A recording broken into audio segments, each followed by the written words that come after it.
El farmacéutico es uno de los lobbies más influyentes del mundo.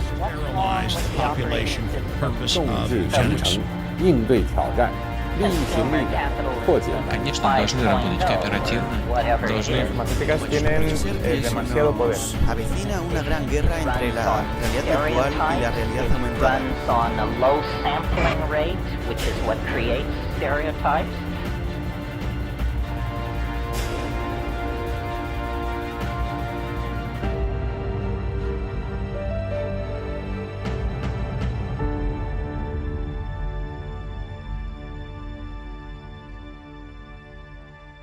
Hola, ¿cómo están? Bienvenidos a esta nueva edición de Humo y Espejos. Como siempre, todas las semanas con ustedes, tratando de traer novedades y las noticias con otra perspectiva. Así que para eso vamos a empezar con la columna de Azul Selene. ¿Cómo estás, Azul? ¿Cómo estás, Marcelo? Cuénteme de qué van a tratar la columna de hoy. Bueno, gracias Ivonne. Vamos ahora entonces a hacer la columna que hacemos habitualmente con Azul. Como siempre voy a dejar que ella adelante el tema, como siempre no, pero como la mayoría de las veces voy a dejar que adelantes el tema. Bueno, hoy vamos a hablar de nuevo de una nota de página 12, que parece que es algo personal, pero no, es que sacan muchas notas que me dan para hablar. Lo bueno es que te ignoran, pero bueno. Sí, no, sí, es lo bueno de esto de que no mire mucha gente. De no ser tan masivo, de no ser tan masivo. Eso después lo vamos a editar. No, lo bueno de esto es que en realidad, si uno lo piensa en serio, no buscan ningún medio te da espacio, porque darte espacio significa levantarte. O sea, en general el juego de los medios, la gente no lo sabe, es yo ignoro lo que no me gusta en serio, a lo que yo quiero darle espacio, aunque sea peleo, porque eso lo levanto al otro. Pero bueno, la nota de la que vamos a hablar se llama Memorias del Subsuelo, salió el 10 de marzo, hace unos días. Y... Déjame adivinar, a ver, subsuelo, ¿quiénes pueden ser? No voy a decir, pero imagínense ya. No sé por qué tienen esa cosa de siempre todo subsuelo, subterráneo, under. De abajo, sí. Bueno. Y después dice, ya se distribuye en Argentina el libro Pussy Riot, de la alegría subversiva a la acción directa. Hay muchas cosas para hablar acá, pero las vamos a hablar después, porque primero quiero presentar cómo lo presenta Página 12 a la gente que capaz no las conoce, este grupo que se llama Pussy Riot. No confundir con el grupo Femen. Las Femen son ucranianas, las Pussy Riot son rusas. Entonces, saqué algunas citas de la nota para que veas de qué forma se habla de este grupo, tipo qué adjetivos usan. Acá. Un grupo, de nuevo, ruso, acá. Te dicen, si hay un legado que ya dejó Pussy Riot es que una acción de resistencia política puede ser tan entretenida como una canción pop. O sea, ya te hablan, viste, de legado, resistencia política, canciones pop. Yo no quiero que mandes la columna, así que no voy a hacer comentarios. Hablan de, acá le dicen Nadia, que es el apodo de Nadezhda, tiene un apellido largo que no voy a intentar pronunciar. Impronunciable. Sí, que después vamos a hablar de quién es, pero es que lo quiero mantener en suspenso porque esto es lo que ve la gente que no... lo busca aparte o no lo conocía de antes.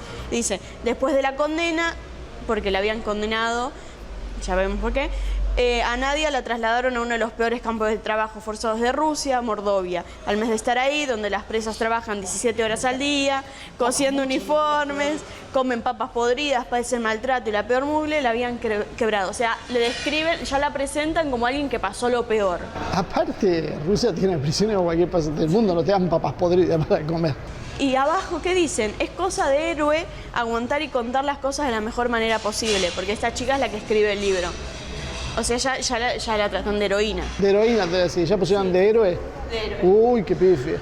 Y después habla como recuperó la sonrisa, las fuerzas para luchar, porque también aprendió que en la cárcel es inútil llorar y dialogar, pero quejarse no. Entonces, como recibió apoyo de afuera,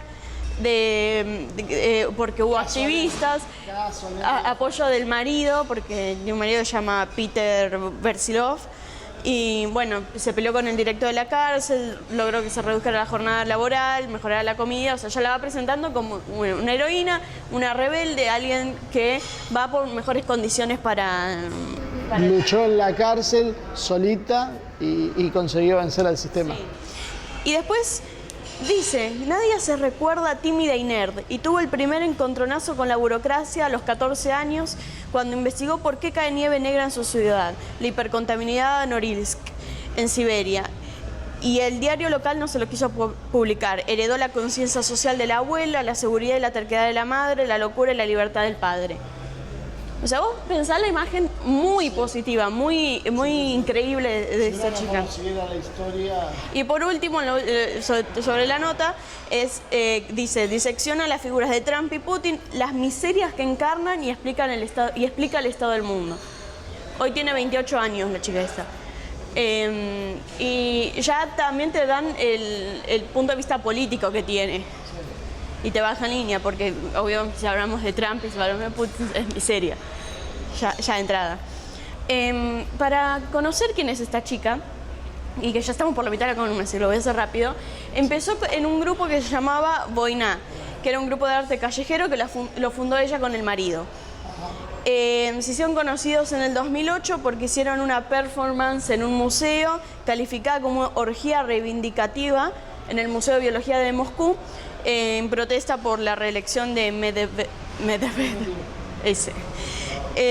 Bueno, en 2010 hicieron algo con una chica de su grupo, hicieron una demostración artística, lo mismo, donde una chica iba con sus compañeros a un supermercado y se metía un pollo en la vagina y se lo llevaba y se lo robaba, así. Eso está todos los videos, o sea, no es imaginación de Azul es que para yo pensé desprestigiar. que, bueno, seguro es mentira, no, lo busqué, está el video, no lo recomiendo, pero está el video si alguien se quiere poner a buscarlo. Y nada, después ponían carteles, la típica. Ahora, a partir de este grupo, que el nombre significaba guerra, ¿sí? Se formó en 2011 Pussy Riot. Pussy Riot es, que está en el título del libro, es un grupo de punk rock que formaban esta Nadezhda y una Yekaterina, otro apellido, que eran de la facción moscovita, de Voiná, el grupo anterior. Es punk rock y ahora te dicen que, si vos buscas, no sé, la Wikipedia siempre te dicen, no, ponen en escena actuaciones de provocación política sobre temas como los derechos LGBT, feminismo, situación de libertad de expresión, represión de los movimientos artísticos en Rusia y más recientemente en contra de la campaña electoral del primer ministro Vladimir Putin a la presidencia rusa. Ellos se hicieron conocidos, se viralizó un video suyo del 2012 donde cantaban en la catedral. Sí, Cristo del Salvador de Moscú. Y eran 3 mujeres que las arrestaron por vandalismo, obviamente. Es bueno, aparte, que escuchen la calidad artística de este grupo. Sí, que lo pueden buscar y también para ver de qué cosas hablan. No sé si no es más violento que el video anterior, pero bueno. Y bueno, se plantó en la catedral, empezaron a cantar, obviamente, en contra de la Virgen, en contra de Dios, en contra de Putin, mucho en contra de Putin. En la catedral, en el medio de una misa, y desalojan, se meten en lo que sería el Sí, púlpito. después se persignan o intentan persignarse, pues se persignan bien. Sí, toda una serie de parodias. Sí. Y las condenan a 2 años, pero las termina liberando a 1 año porque lo tenía acá pero no lo encuentro, justo se conmemoraba algo de la Constitución rusa, entonces como bueno, las liberaron.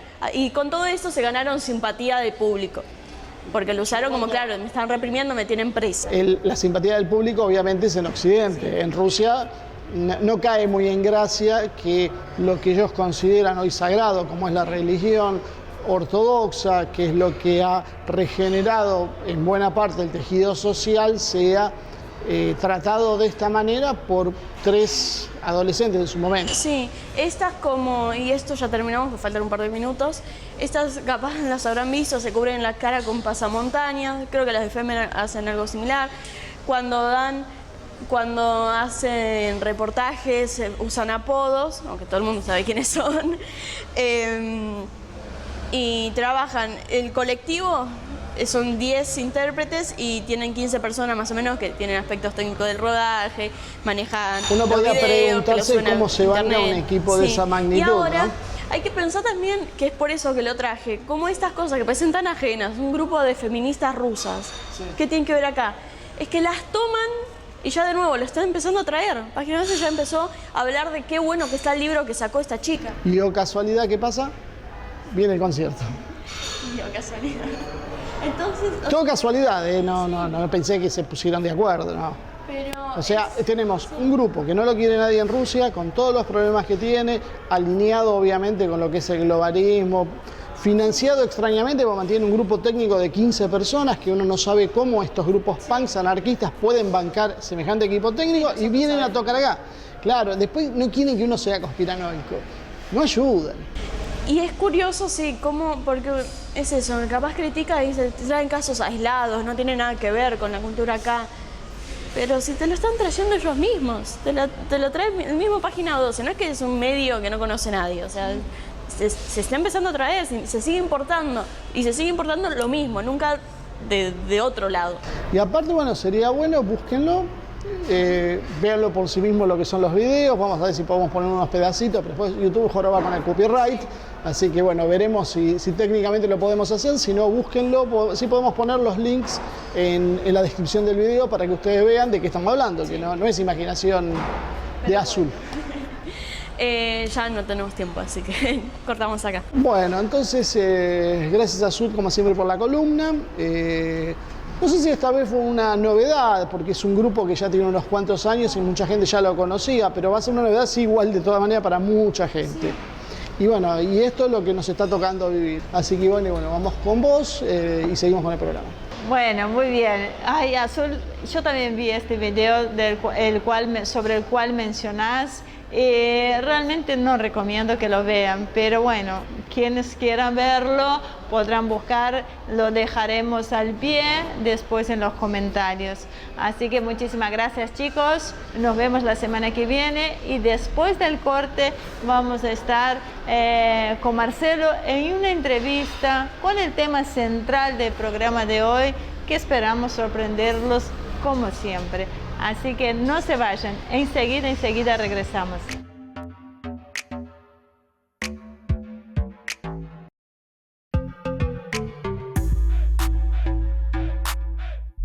Muy bien, ya estamos acá en este segundo bloque. Como les prometí, va a ser una entrevista muy interesante, como esperamos siempre que así sea para todos ustedes. Así que nos acompaña el doctor Gabriel Floresiani, quien es médico psicoterapeuta especializado en neurociencias, y una novedad fresquita, una primicia para nosotros, es precandidato a presidente por el Movimiento Libertad. Así que, doctor Siani, gracias por acompañarnos hoy. Muchas gracias, un saludo a la audiencia y un placer estar con ustedes en este día. Bueno, lo hemos acompañado por lo menos el último año, que estuvo bastante movido, que ya estuvo en el Congreso el año pasado, hemos visto... Tanto en diputados y en el Senado. Claro. También, bueno, hemos leído su libro, que nos pareció bastante interesante, que ameritaba tenerlo acá presente para, como nuestro público es bastante exigente, ya se lo voy diciendo, nos pareció interesante para entender todo este contexto mundial actual, ¿no? Pero vamos a arrancar con una preguntita simple para que nos defina qué son las neurociencias. Las neurociencias es el estudio de la mente humana, es la confluencia de distintas disciplinas científicas como la psiquiatría, la neurología, la farmacología. Es decir, es tan complejo el estudio de la mente que se han tenido que reunir distintas disciplinas científicas para poder avanzar en el estudio de esto que es tan maravilloso. Es una propuesta multifacética de abordaje. Exacto, porque la mente es el órgano, vamos a hablar, mejor dicho, el cerebro humano es el órgano menos estudiado del cuerpo. Por eso es tan misterioso cuando uno habla de la mente humana, porque no se ha podido estudiar al cerebro en vivo. Hasta hace pocos años, nosotros esperábamos en los hospitales que se muriese el paciente de la cama 5 que tenía esquizofrenia. Se tomaba ese cerebro, se diseccionaba y se estudiaba cuáles habían sido las malformaciones en ese cerebro para poder entender el problema. Yo sé que esto suena bien tenebroso, pero es muy de la práctica médica. Pero eso es la puntita del iceberg, pues solo podían ver los cambios físicos en el cerebro. pero hoy con el aumento y el crecimiento de la tecnología podemos estudiar el cerebro en vivo. Y entonces sabemos hoy dónde están las emociones, dónde están los pensamientos, dónde está cada una de las cosas. Igualmente es una frontera impresionante de poder avanzar, ¿no? Vamos a estar peleando hoy va a ser peleadísimo para ver. Una y una, prometido. De los debates que se está dando mucho, sobre todo, y después un tema que vamos a ir profundizando a través de cuando vaya avanzando la entrevista, es el tema de lo cultural y lo genético. ¿Cuánto de las costumbres responden a patrones de aprendizaje? ¿Cuántos responden a patrones propios de la genética de cada uno? ¿O en realidad es toda una cuestión mixta donde influyen ambos factores? ¿Cómo es esto? Bien, hay un concepto que se denomina cogenética, es decir, la genética cultural o la cultura genética. Es como hablar del huevo de la gallina. Es decir, en algún momento el cerebro humano, el cerebro del Homo sapiens sapiens, hizo un clic. En algún momento el cerebro comenzó a adquirir capacidades que no tenía antes. Esto se calcula que fue hace 40.000 años atrás. Hace 40.000 años atrás el cerebro empezó en un desarrollo que los tiempos anteriores no los tuvo. Se calcula que el Homo sapiens sapiens existe en el planeta Tierra de hace aproximadamente 300.000 años a 100.000 años. Antes de ese tiempo no estábamos, es decir, nuestra especie no estaba. Habían otras especies, pero no quiero ahondar en ese tema. Pero el Homo sapiens sapiens, la gran diferencia nuestra y lo que nos caracteriza al hombre sabio, es el lóbulo frontal y fundamentalmente el lóbulo prefrontal, es decir, una región del cerebro que nos da la capacidad de razonamiento superior, de una trascendencia y de saber que existe algo después de la mente. A partir de ello y de la evolución del cerebro empieza la cultura. Ahora, la cultura, por supuesto, influye, pero en el moldeado permanente del cerebro. Pero en algún momento todo empezó con alguna mutación genética que nos permitió tener el cerebro que hoy tenemos. Y viendo cómo era una y una, toda esta formación, esa explicación que nos da sobre lo cultural o sobre lo que puede influenciar en una persona, en una personalidad, ¿no? En la personalidad de una persona. Estos eventos traumáticos que tienen algunos chicos en su niñez, ¿cómo influyen en su vida después de adulto? Ivonne, es muy importante lo que pasa en la etapa fetal. El neurodesarrollo, el desarrollo de la psiquis en la etapa embrionaria aún, es decir, la concepción, ahí empieza la vida con la unión del espermatozoide y del óvulo, y a partir de ese momento empieza el periodo embrionario que dura 8 semanas. Ya en las 8 semanas primeras, ya el embrión tiene capacidad de sentir. Ya tan pronto como en la 5ª semana embrionaria hay neuronas. Y esas neuronas tienen capacidad de tomar sensibilidad, no emociones. Las emociones es un elemento más complejo del cerebro, pero sí el cerebro del embrión ya puede tomar sensaciones, las sensaciones de la mamá, el estado emocional de la mamá, el estado emocional del medio ambiente, el estado emocional del papá. Ya tan pronto como en la etapa embrionaria, ese ser tiene ya modulación del entorno. Es decir, hoy sabemos que un niño o un recién nacido puede hacerlo ya con un estrés postraumático. Entonces hay niños, por ejemplo, que dicen tengo problemas con mi identidad sexual a los 4 o 6 años. Y uno dice, entonces nació homosexual. No, no hay genética homosexual. Hay una genética de varón XY y una genética de mujer XX. Pero la realidad es que hay muchos niños que tienen problemas en su identidad sexual. No es que hay una genética, sino que ya fueron traumados en etapas tempranas de su desarrollo cognitivo emocional. Dentro del vientre de la mamá. Sí, sí. ¿Cuál es la diferencia? Algo leí sobre eso, me gustaría que lo cuente. La diferencia entre lo que es la inteligencia racional, que es la que uno está acostumbrado, y la inteligencia emocional. Bien, tenemos 3 cerebros.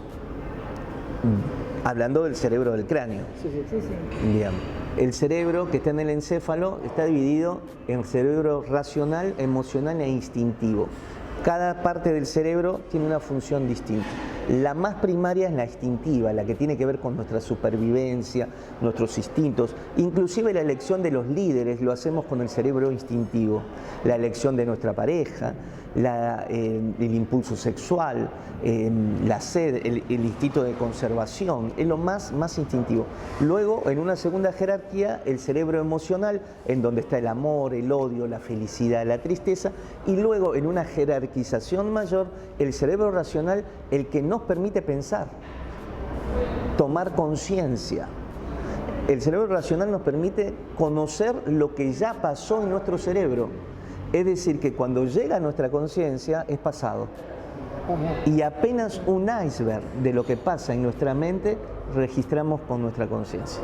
Hay una diferencia de velocidad de transmisión también, según el lugar donde se localizan las emociones, en cómo llegan a lo que sería el neocórtex, creo que según usted explicaba. Si toda información que recibimos por los 5 sentidos, primero llega a la amígdala, que es un centro nervioso que está en el cerebro límbico emocional. Recién luego llega el estímulo a la corteza racional. Quiere decir que todos nuestros pensamientos están teñidos de nuestras emociones. Nuestras decisiones, todo está teñido de nuestras emociones. Me voy a detener un poco en lo que usted dijo, en la capacidad de un niño de 6 años a dudar de su identidad, ¿no? Porque lo que uno ve hoy, desde edad muy temprana, son chicos que están perdiendo justamente esto, están perdiendo identidad, y al perder identidad, si soy varón, si soy nena, es como que quedan más frágiles para enfrentar lo que viene en la vida, ¿no? Entonces, hay una relación entre estos eventos traumáticos y las conductas sexuales minoritarias, porque si genéticamente nace varón, o sea, ¿qué es lo que lo lleva a sentirse o no tener identidad o sentirse una nena a los 6 años? Claro. La sexualidad es una construcción y desde el psicoanálisis se denomina psicosexualidad. La sexualidad es simplemente parte de la psiquis humana. El órgano sexual por excelencia es el cerebro, no los genitales. Entonces, se puede enfermar el cerebro en el área de la sexualidad. Ese niño que sufrió abandono, que sufrió desapego dentro del vientre de la mamá o algunas otras cuestiones, violencia, trauma y demás, o tiene problemas en su psicosexualidad, o puede salir esquizofrénico, o puede salir bipolar, o puede salir con otro tipo de enfermedad. Es decir, misteriosamente, o no sabemos por qué, sus eventos traumáticos, los eventos traumáticos que sufrió, generan problemas en la sexualidad. Podrían generarlo en otro tipo de enfermedad mental. Ese es el punto. Sí, y en el caso que siempre se saca como ejemplo de cuando son varios hermanos y por ejemplo uno es el homosexual y el resto no, ¿qué es lo que varía si se crían en las mismas condiciones? Bien, es decir, el cerebro es un misterio. Ahora, hay algo que se denomina neuroplasticidad, que es la capacidad del cerebro de adaptarse y modelarse. Entonces, esto se estudió en gemelos. ¿Por qué gemelos? 2 gemelos que tienen una genética similar, igual, son distintos ambos. Porque aún lo ambiental va a tener un impacto sobre determinadas características de cómo se arma mi cerebro. Nosotros no solamente somos genética, por eso la genética no es determinante, sino que el conectoma humano, que es la forma como se arma el cerebro, eso siempre va a ser distinto. Entonces, puede ser que en una misma familia donde hay problemas, un chico salga adicto a las drogas y el otro no salga adicto a las drogas. Hay una personalidad de base que va a marcar la diferencia. No la genética solamente, sino que la personalidad de base. Hay personas que tienen alelos o tienen información genética que los hacen más vulnerables que otros. Entonces, yo tengo 2 hijos. Mis 2 hijos no son iguales genéticamente a mí. Son distintas combinaciones genéticas y van a recibir el impacto del ambiente de una manera totalmente distinta. Entonces, Normalmente una madre sobreprotectora y un padre ausente van a generar problemas en la sexualidad o en la homosexualidad. ¿Bien? Ahora, uno de los chicos, en la base de su estructura de personalidad, puede sobreponerse mucho más fácilmente, tener mayor capacidad de resiliencia, y el otro ser más vulnerable. Ese es el punto. Es decir, no hay dos cerebros iguales, aunque habiten en la misma casa. O sea que cuando se plantea que una educación temprana, que inclusive se empieza a hacer a los 2 años, sobre cuestiones de género es inocua porque solo va a ser tolerancia, pero no va a modificar la conducta de alguien, eso no es cierto, porque el cerebro, con esa plasticidad que tiene, sí puede ser influido.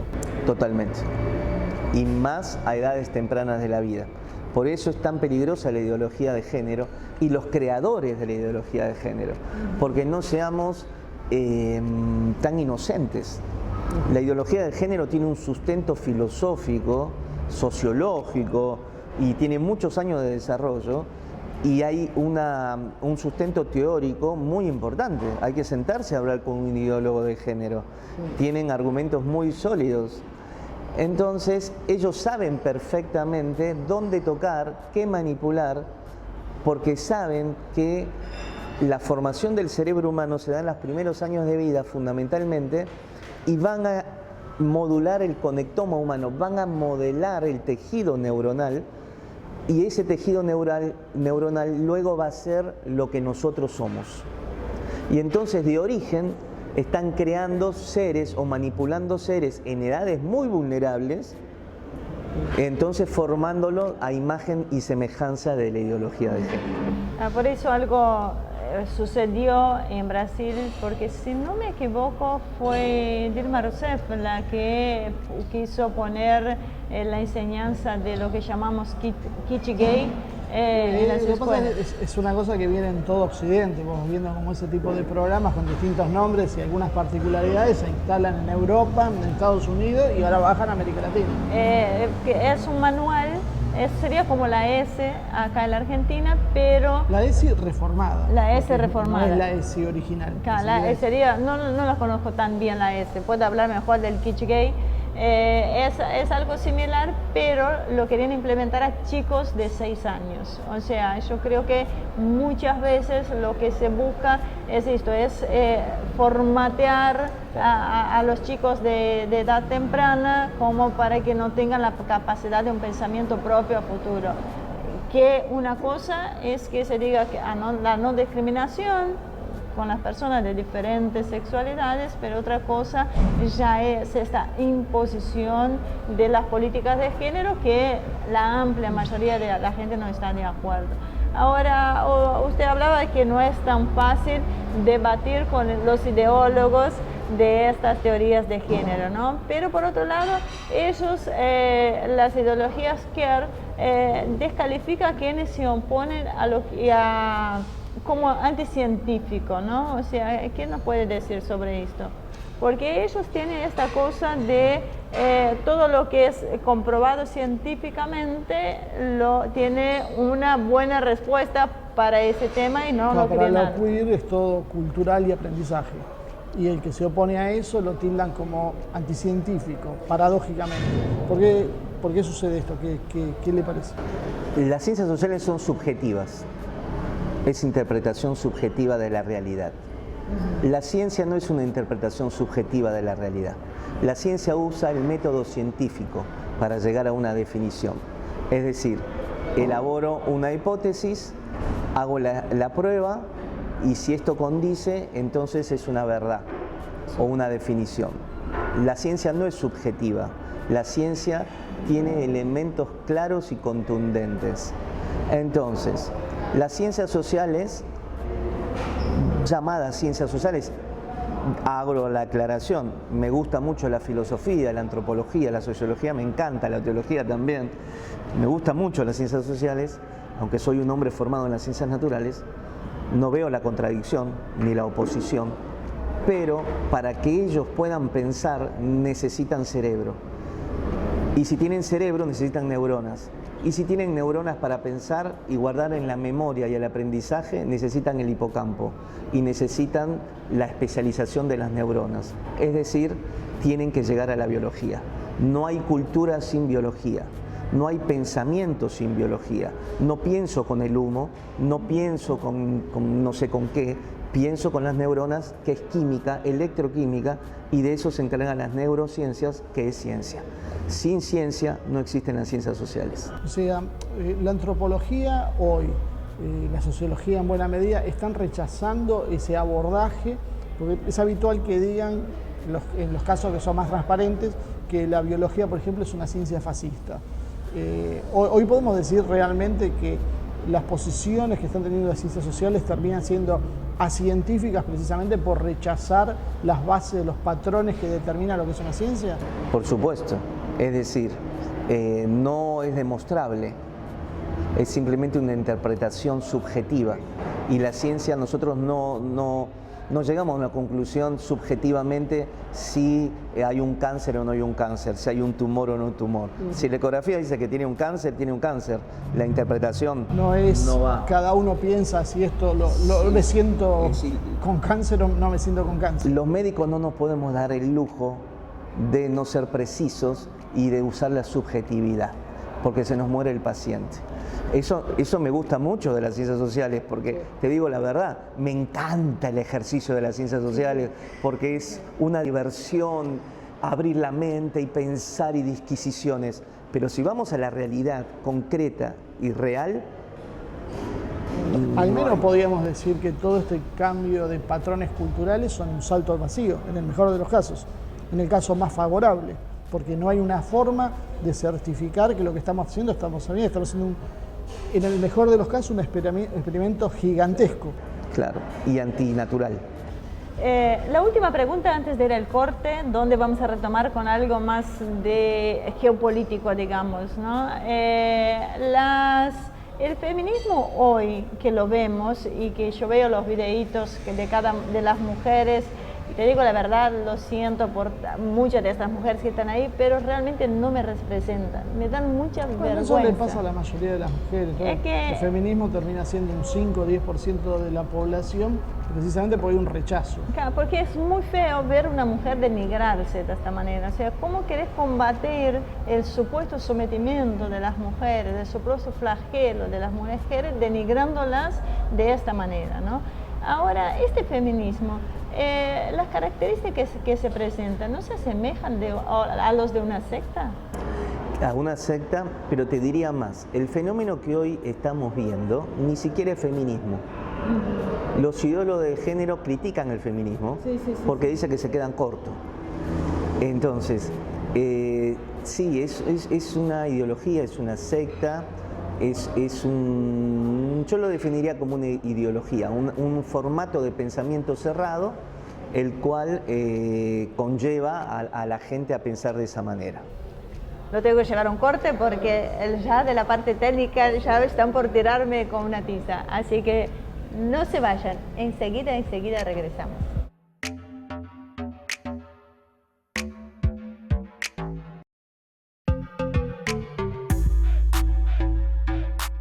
Bueno, muy bien, ya regresamos a este segundo bloque con el doctor Gabriel Floresiani, quien es médico psicoterapeuta especializado en neurociencias. Eso, menos mal que tengo acá un buen apuntador. Bueno, vamos a seguir ampliando un poco más el tema. Yo me había quedado con algo que había dicho sobre lo que le preguntaste sobre las sectas. Y me quedé pensando en una cosa. Hay algunos patrones que ha mostrado el feminismo, que uno los ve públicamente. El tema de la sororidad, el yo te creo hermana, el tema de cerrarse sobre sí mismo, no permitir que ingresen ideas extrañas que son rechazadas violentamente. Y eso me hace acordar mucho a las grandes sectas que se conocen en la historia, los de que se llamaba Jim Jones, el que lo llevó al suicidio, bueno, ese tipo de actitudes. Me parecería como que han destruido primero la niñez probablemente de esas chicas, porque en general son jóvenes, son muchos jóvenes o bueno, algunas mayores, pero el grueso son muy jóvenes que traumatizadas terminan por buscando un sentido a su vida y lo encuentran a través de, bueno, primero te destruimos y ahora te abrazamos y te contenemos. ¿Hay algo así? ¿Estoy muy equivocado lo que estoy diciendo? Marcelo, yo iría más a fondo. Ya están destruidas. Es decir, ya son mentes débiles, son mentes vulnerables. Voy a hacer énfasis en la terminología mente vulnerable porque si se quedan con débil me van a ir a buscar el INADI, pero bueno, son mentes vulnerables. Entonces, justamente esas mentes vulnerables necesitan estructurarse de alguna manera y se van a estructurar a través de una ideología, de una secta o cualquier otra cosa. Entonces, si nosotros hiciésemos una encuesta en una marcha ideología de género pro aborto, nos encontraríamos con chicas jovencitas que tienen una historia ya de abandono, que ya tienen una historia de una familia disfuncional, que ya tienen problemas de base. Entonces, esto les viene simplemente como una forma, como una droga, donde se van a estructurar su psiquis, van a llenar un vacío, van a tener una causa, van a tener un objetivo, pero fundamentalmente van a estructurar su psiquis, que no está bien estructurada porque papá y mamá no hicieron su trabajo o porque no estuvieron.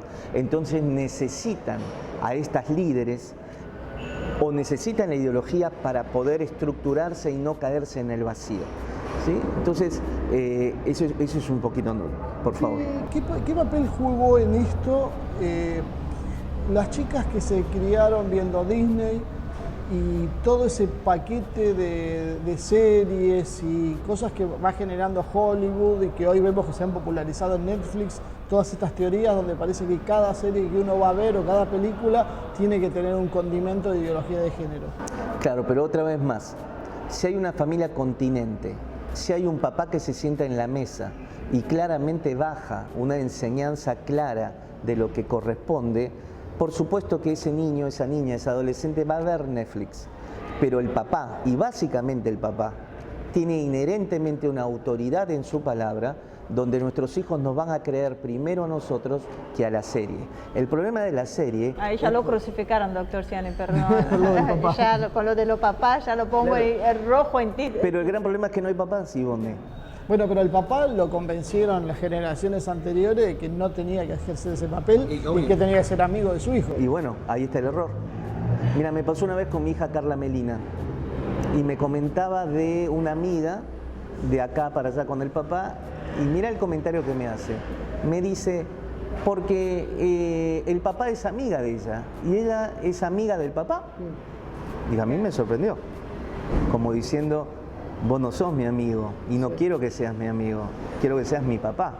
Entonces, por supuesto, vos tenés razón. Primero destruyeron el rol del varón porque lo llamaron patriarcal y lo llaman patriarcal. Sentarse el papá en la mesa y decir, bueno, bajar la información, bajar la educación, bajar las reglas, eso no es patriarcado. Eso es una función que estructura la mente de los hijos y de los niños. Las mamás, las mujeres tienen un rol fundamental, el apego, el amor. Entonces, cada rol de papá y mamá, cada uno de nosotros tenemos un rol distinto que va a estructurar la psiquis de nuestros hijos. Si falla uno de los dos, la psiquis de nuestros hijos va a ser como un flan, va a estar vulnerable a cualquier cosa. Déjame hacer una pregunta, después ya te dejo a vos sola. Menos mal que era una y una, pero bueno, ya estoy acostumbrada. Hago todo junto a la mía y después te dejo a vos. Repito el programa, déjame hablar, Ramírez. Sí. Pero pará, pues se me va a ir del tema. ¿Sí? Bueno, ok. Y yo creo que es una pregunta importante. Siempre nos están diciendo que el hombre y la mujer son iguales. Más allá de los aspectos físicos que uno ve habitualmente, que saltan a simple vista, ¿qué diferencias hay en los cerebros? Tanto desde tamaños, mecanismos, formas de aprendizaje, plasticidad, bueno, entre un hombre y una mujer. O sea, no son iguales. Para nada. Por eso no van a borrar la diferencia varón y mujer. No se puede, no lo van a lograr. Es decir, la ideología de género va al fracaso. Es decir, naturalmente no hay manera que triunfe. Es decir, esto es un gran engaño, pero más allá de todo esto, para crear un caos social y para buscar un conflicto en las sociedades y distraerlas. Pero tarde o temprano la ideología de género se cae sola, como se cayó el comunismo.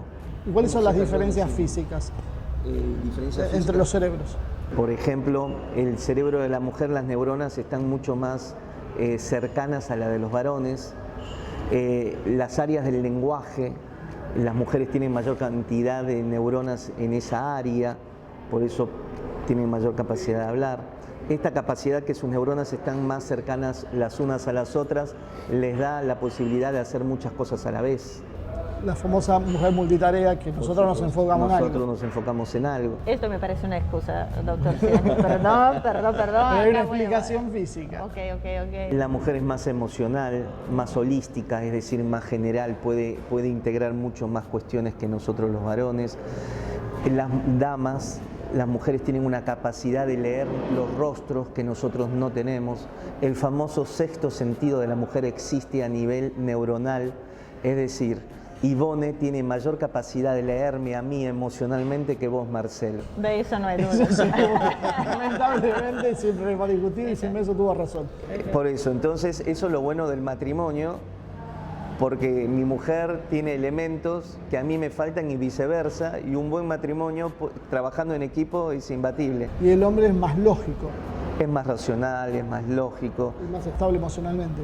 También, porque, bueno, no, ahí, la quiere dejar ahí.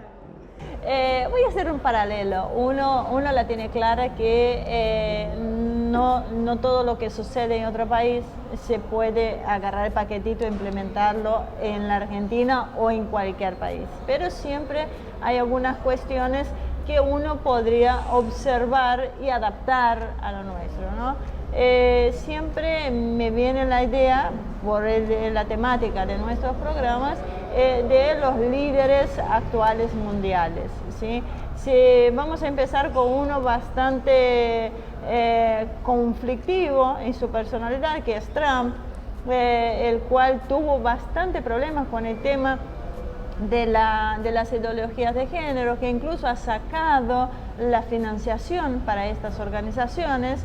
Fue muy inteligente, porque algo similar hizo Putin en su país cuando se vio invadido con algunas cuestiones religiosas, que también lo primero que hizo fue sacar la financiación internacional y dejar que se murieran solos.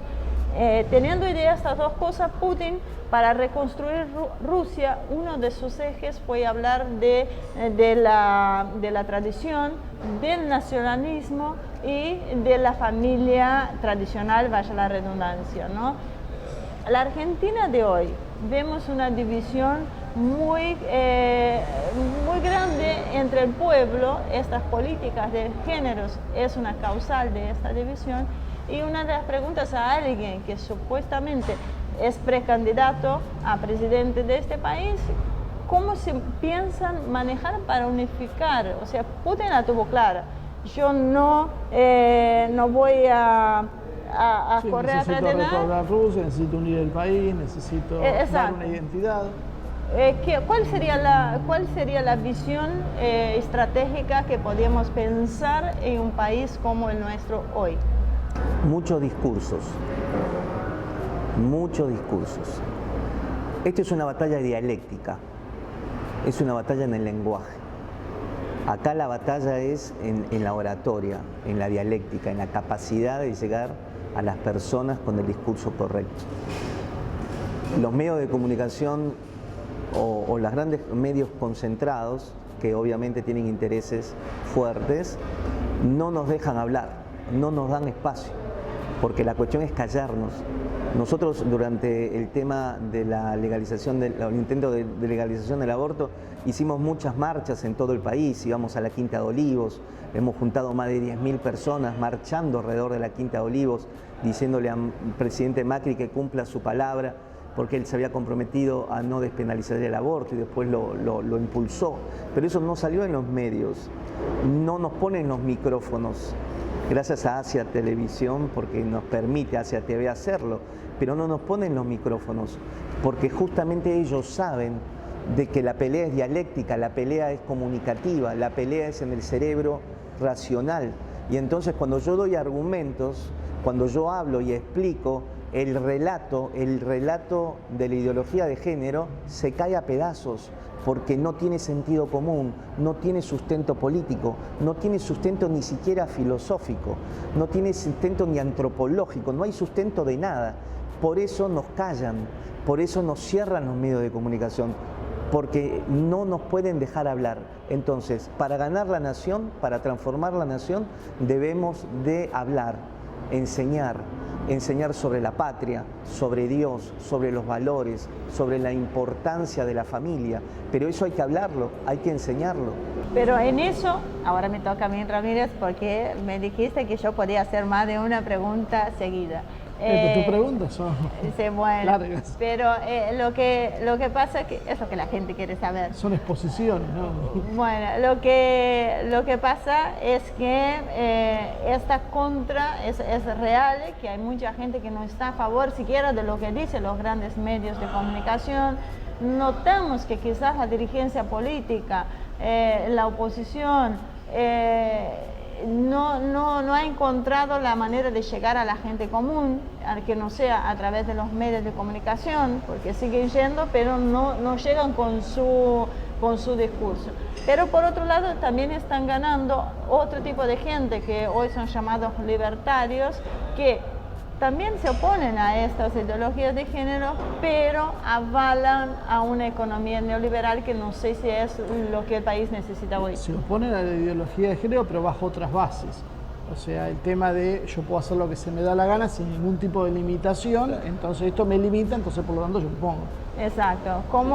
¿Ustedes cómo están parados en esta brecha, digamos, ¿no? Que está lleno de brechas el país? Sí, te puedo empezar contestando con las neurociencias rapidito porque se va el tema. Perfecto. En el año 1900 a.C., el rey Hammurabi de Babilonia elaboró el famoso código Hammurabi, que eran leyes las cuales guiaban la organización del imperio babilónico. Luego Moisés, en el año 1200 a.C., recibe la revelación de los 10 mandamientos y toda la ley mosaica. Es decir, no hay organización nacional sin ley, no hay organización nacional sin preceptos morales y de cuestiones muy firmes. No hay niños sanos si no hay ley en la casa, no hay límites y no hay enseñanza. Nuestra psiquis no está preparada para el libertinaje. Nuestra psiquis como personas individuales, y eso se va a transformar a la sociedad y a la nación, no está preparada para la libertad absoluta. El ser humano, la psiquis, necesita patrones claros de entendimiento y necesita leyes. Por eso, destruir la ley o destruir la autoridad, destruir los cánones morales, la Constitución Nacional o lo que sea, tiene como objetivo destruir a la nación, vaciarla, la vacían.